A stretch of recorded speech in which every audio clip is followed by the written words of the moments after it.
Hey guys, it's your girl ahnalbeereads. Welcome back to my channel.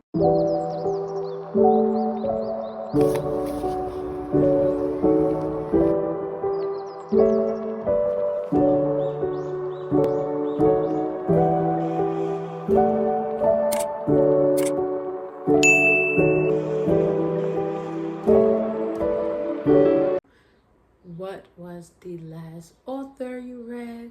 What was your last 5-star read? And what color was the last book that you read? Hi guys, today's video is going to be my May wrap up. Okay guys, I'm gonna get right into this video and just say this month was a poor reading month for me. Like, I didn't really read too much.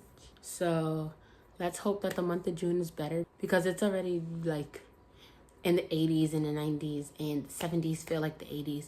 So okay you guys, so for the month of May we read 4 books. Yes, 4. We had 1 romance, 1 sad romance, a dark romance, and a little mystery. No, I read 5 books this month, sorry. 1 was on Kindle Unlimited, because for the month of April I went down a rabbit hole with this series and I didn't even complete the last book. So I have 2 half reads on this TBR right now. Yeah. First of all, we're going to start with the book that I read this month that was on Kindle. I read Filthy Rich Queens. I don't know which book it was. I'll pop it up on the screen. It was the last book in the Filthy Rich Vampire series. Guys, I love the series up until the 3rd book.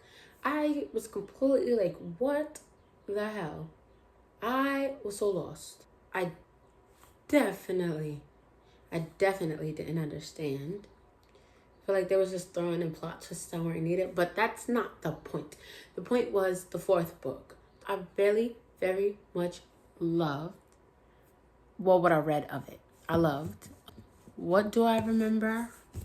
Absolutely positively nothing. But if I do pick that up again, I'll rate it. I feel like it's not appropriate to rate it because I haven't even finished the book.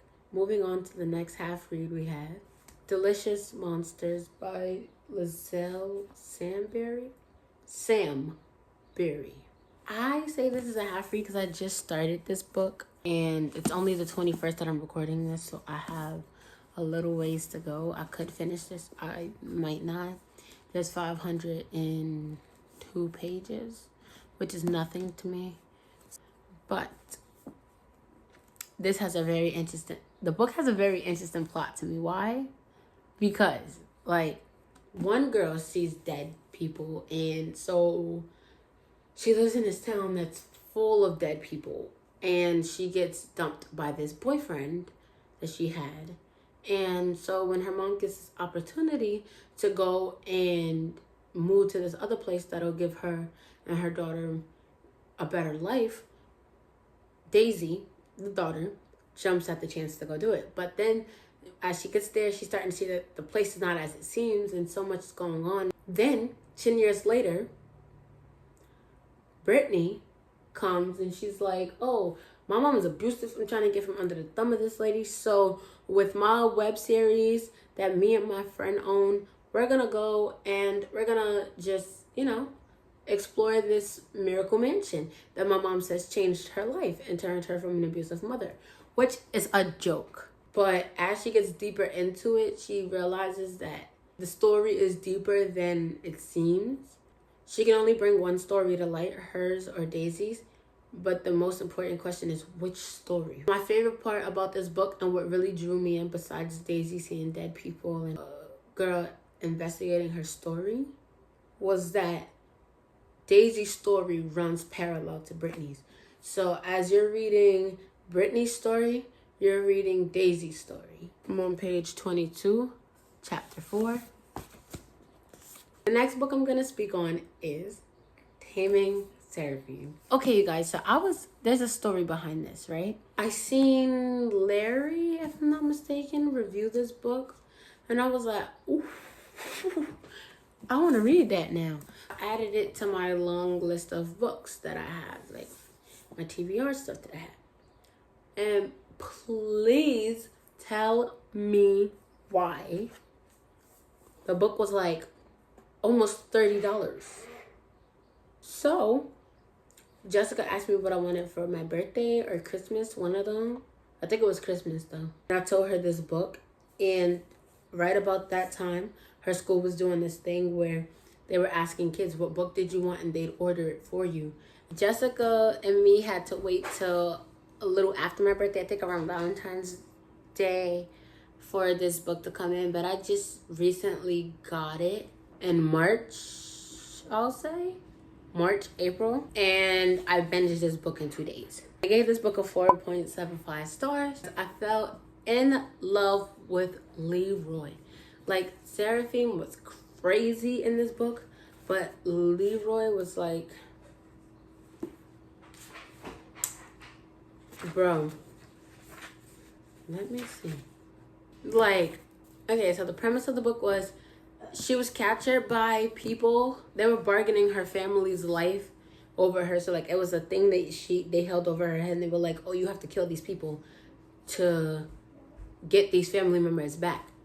And so Leroy has this grudge against her family, goes in, assassinates everyone, finds this girl in the basement. Now he's like, do I save her? Do I kill her? What do I do? And he takes her in, and slowly he sees that she has some crazy urges, hence the 2-page long trigger warning list in this book. He's like, your instincts are crazy. He was like, hey, you can help me, you're so good at it. And he's like, I don't know. And then slowly he agrees to help her, and she asks for something in return, and boom. Leroy is harboring a dark secret that Seraphine could possibly kill him over. So read at your own discretion with everything I just said about this book. The next book I read, well, this is not in order. This is not how I read it. But the next book I read broke my soul because it was Still Beating by Jennifer Hartman. And this book, this girl names. In this book, the main girl, Cora, and the main guy, Dean, gets kidnapped. Cora and everybody was out partying one night, and Cora decided to stay a little later, called Dean to pick her up, and then they got kidnapped. Now they wake up in this dark cellar, and they're like, hey, we gotta get out of here. We can't stay here for too long. They're forced to do crazy things together. His Snickers enters her mouth. Not really. Oh no. I just said that. They're forced to do unspeakable things by their captor. They managed to get away, and now they have to figure out the rest of their lives after going through this crazy ordeal. I went into it as blind as possible because Larry didn't say too much. I just loved how she expressed the book. Like, I might have to go reread this very book and annotate, and then, yeah. If I didn't already say, I rated this book 4.5 stars. It wasn't a 5-star because Cora did irritate me just a tiny bit in this book. It was a little repetitive on her part. She was dogging him. Like, don't dog him. He's so sweet. Last but not least, we have my 5-star read, recommended by Miss Sarah Caroli and Miss Haley Pham, because I love them. So anything they rave about, I'm gonna read. The book that I am talking about is Funny Story by Emily Henry. I annotated this book so crazy. I can't wait to tab it. Like, look at these annotations. They're so pretty. They're so messy, but they're so pretty. Okay, so I explained this in one of my previous videos, so I'm not going to go too much into the premise of this book. Basically, this girl gets cheated on. Yeah, this girl gets cheated on. This guy gets cheated on. They both get dumped. The people that dumped them winded up getting with each other. So then they slowly become friends. I don't know, guys. I can't say too much more about this book because I want you to come to it as blind as possible. I don't know why everybody was saying, oh, that's the main love interest from the beginning. Because Miles did not sound 30. Miles sounded hurt. And he was sweet from the very beginning. It was like, I'm a person that's all about the little things that matter to me. So it's like, I don't know. It was just so good, and I loved it, and I rated it 5 stars, and yes. And this is crazy to say because I don't read cutesy romance. I read nasty romance. Okay, you guys, so that will be the end of my wrap up because that's all I read in the month of May. I'm also going to combine my June wrap up. So, hi guys. Hello. I'm not going to do my intro because that's already in the beginning of this video. So,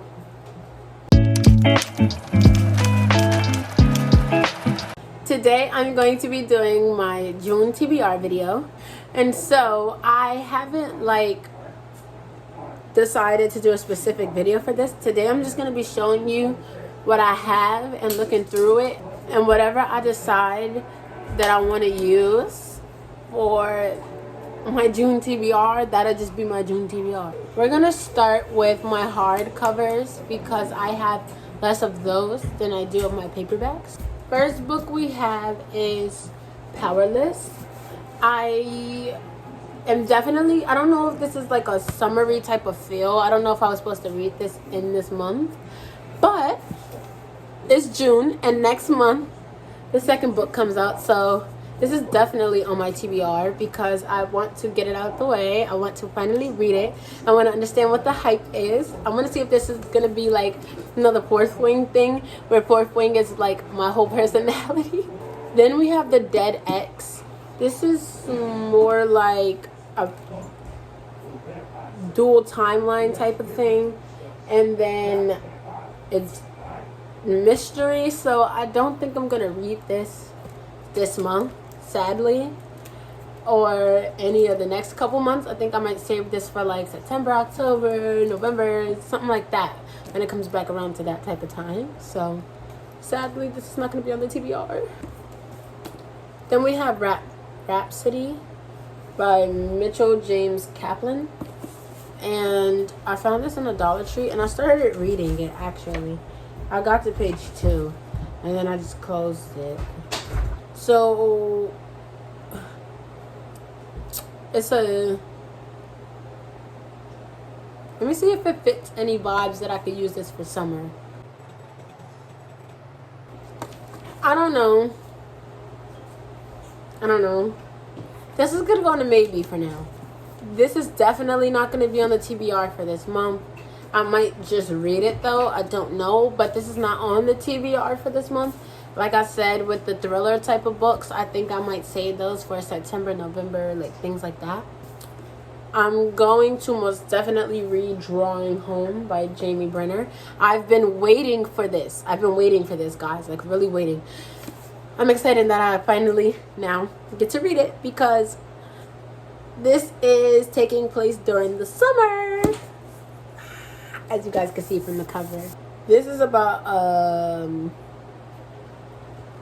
a girl who works at this famous hotel, and the town's most famous resident, Henry Wyatt, dies suddenly, and Emma learns that he left his waterfront home to her teenage daughter Penny.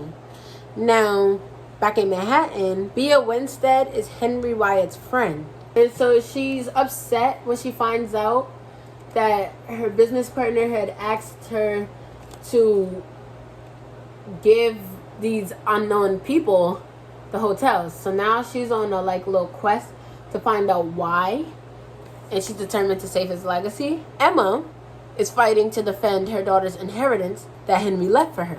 Now Bea is discovering that Henry left a treasure trove of sketches around the town.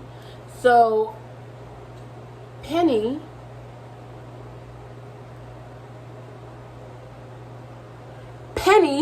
Emma's daughter, reluctantly helps Bea, Henry's assistant, and they piece together the story together. Okay.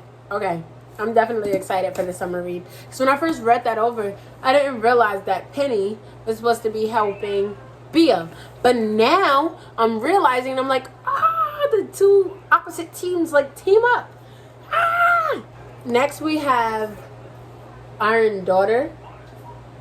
The Iron Daughter. And Half Summer Fate.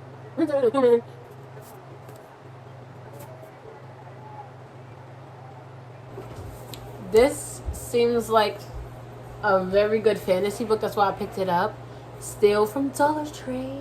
But I don't think I'm going to be reading this month because I'm not feeling this book. Next, we have Legion, the Talon Saga by Julie Kagawa. Same author. Let me read it.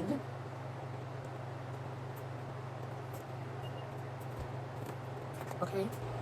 I think I bought the 4th book in a series. No. Okay, you guys. The next book we have is Trapped by Bryn Asher. I don't know, guys. I just picked up this random book in a store that I was just in, and I am intrigued as hell from the back. So let's hope it's good. And it has sort of kind of like the decoration and the type of cover that like Jennifer Hartman's books does. Like, you know what I'm talking about? Like, tell me that this doesn't look like still beating in a way. So yeah, it caught me. And I think this is self-published. Oh, it's not a series. Okay, standalone series. So like, I don't think you have to read the other ones. We'll see. My cousin is watching my channel right now. Tapped is about this family, this mom and this son who is in danger. And she's desperate. And it's like life or death kind of danger, you know? She begs this special agent, his name is Micah Emmett, for help. But he has a job, like he doesn't even know this girl. Or so she thought. Let me read you the last sentence that made me pick up this book. Because you can learn a lot about another person when they're being tapped. And Micah has been watching me for a long time. Definitely on the TBR this month because I want to hear nothing. I want to read. I want to know. Next, I have Delicious Monsters. I've been in like this sort of kind of slump, but it being June and me being able to pick up a book and go sit down and get a coffee somewhere, I don't know, like it just makes me like I want to read. I'm gonna remove this bookmark because unfortunately I'm gonna have to document page 22 is where I stopped reading at, because this is sort of kind of like a mystery as well, and it's a dual timeline thing. So I think I'm gonna put this in the category that I put the other ones in that I don't want to read in June because of that specific reason. Then the next book we have is Something Wilder by Christina Lauren, and I just telling you guys now, this is definitely on my TBR. Like, look at this cover, look at the colors. I want to go to a beach and like read this. Like, growing up, the daughter of notorious and notoriously absent treasure hunter Duke Wilder left Lily without much patience for the profession or much money in the bank. Using Duke's hand-drawn maps to guide tourists on treasure hunts through the canyons of Utah pays the bills, but isn't enough to buy back the beloved ranch her father sold years ago, and it's definitely not enough to deal with the sight of her first love walking back into her life with a motley crew of friends ready to hit the trails. Leo Grady knows mirages were a thing in the desert. When the silhouette of his greatest regret comes into focus in the flickering light of the campfire, Leo realizes he wants nothing more than to reconnect with his first and only love. Unfortunately, Lily draws a clear line in the sand. It's never going to happen. But when routine trip goes completely sideways, the brute wonders if maybe the legend of hidden treasure isn't a gimmick after all. Alone under the stars in the isolated and dangerous mazes of Canyonlands, Leo and Lily must decide whether they'll risk their lives and hearts on the adventure of a lifetime. If I'm not mistaken, this is the same author of Love in Other Words. So if I really like this, I'm definitely going to read that because I already purchased it from Book Outlet. Next book we have is The Dead Romantics, you guys. I'm pretty sure I've talked about this book a couple times on this channel, right? If not, let me give you a little sped up version of me reading this synopsis. Florence Day is the ghostwriter for one of the most prolific romance authors in the industry, and she has a problem. After a terrible breakup, she no longer believes in love. It's as good as dead. When her new editor, a two-handsome mountain of a man, won't give her an extension on her book deadline, Florence prepares to kiss her career goodbye. But then she gets a phone call she never wanted to receive, and she must return home for the first time in a decade to help her family bury her beloved father. For 10 years, she's run from the town that never understood her, and even though she misses the sounds of a warm southern night and an eccentric, loving family in their funeral parlor, she can't bring herself to stay. Her father's gone, yet everything else feels the same, and she hates it. Until she finds a ghost standing at the funeral parlor's front door, just as broad and infuriatingly handsome as ever. And he's just as confused about why he's there as she is. Romance is most certainly dead, but so is her new editor. And his unfinished business will have her second-guessing everything she's ever known about love stories. I'm definitely reading this. Definitely reading this this summer. And then look at the cover. Like, it just, I don't know. It just makes me feel very summery, so I want to read it. The next book we have is 11 Paper Hearts by Kelsey Hartwell. Ella's life was picture perfect. She had a circle of close friends, an enviable social life, and an amazing boyfriend. But then something completely unexpected happens. A car accident after a Valentine's Day dance. When Ella woke up in the hospital, she couldn't remember the accident or anything about it weeks before, including the reason she broke up with her boyfriend. Now, a year later, she begins receiving paper hearts from a mysterious admirer who seems to have the answers she craves. Ella is intrigued. The hearts contain certain clues to help her remember her life before, and they take her on a journey she never imagined. Following the paper hearts is the most spontaneous thing Ella has ever done, but will she find love? So, this sounds like it's for Valentine's Day, like around November. No. This sounds like this is for like around February. This sounds very sweet and cute and lovey, but I don't know if I want to read it this summer. I started it though. I'm not gonna lie. I got to page 41. I even started annotating, which is a good sign. I don't know. I was feeling sort of kind of bored while reading it anyway. Like, it's probably because I just got into it. I kept saying that.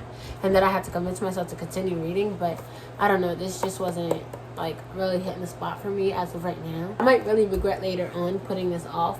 And unfortunately, this is a no for me. Then we have The Silent Patient by Alex. I don't even try to pronounce his last name.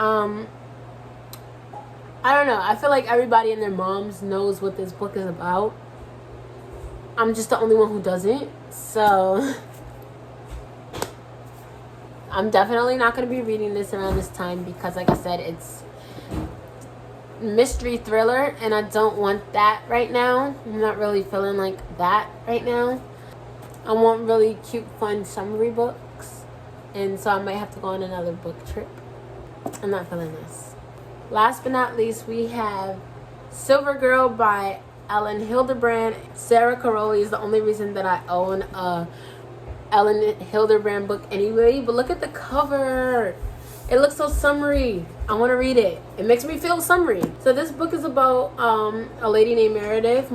I'm just going to say Meredith Martin because I don't know why the author felt the need to put the whole name on the back of the book. Meredith Martin goes away with her friend on a trip to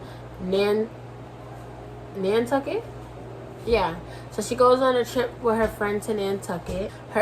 She has a perfect life basically, and it takes a sharp turn because it's been revealed that her husband Freddie cheated rich investors out of billions of dollars. So it's just like now she's getting hate from the press and shunned by society and separated from her son. So Meredith just turns to her best friend for like help and comfort and everything. So they go on this trip. Although the two women have recently been estranged, Connie agrees to bring Meredith along to her waterfront island home. What begins as a season of retreat becomes a summer of second chances as both women, determined never to let themselves be hurt again, find that resolve tested by a handsome widower and the arrival of a blast from Meredith's past. And gradually, Connie and Meredith realize that their hearts may be broken, but they're still beating. I'm definitely reading this summer. It gives very good summer vibes. I'm happy. I'm excited. Not just because I picked this to be my TBR. I did say that I was going to mood read, and that's exactly what I did. I picked out books that I felt like I wanted to read that gave me these moods. And because my TBR is so short, I might go on a book shopping trip. I don't know. I do need more summery type of books though, because I'm excited for the summer. You could also go down to the description and go find my main channel and find out what I do like vlog wise and stuff during the summer. So my final TBR. We're very excited to get into it this summer. I'm very happy for June. If you guys liked this video, go hit the post notification bell. Now, I love you guys. Thank you guys for watching. Like and subscribe. I don't know if I said that already. And I'll see you guys soon.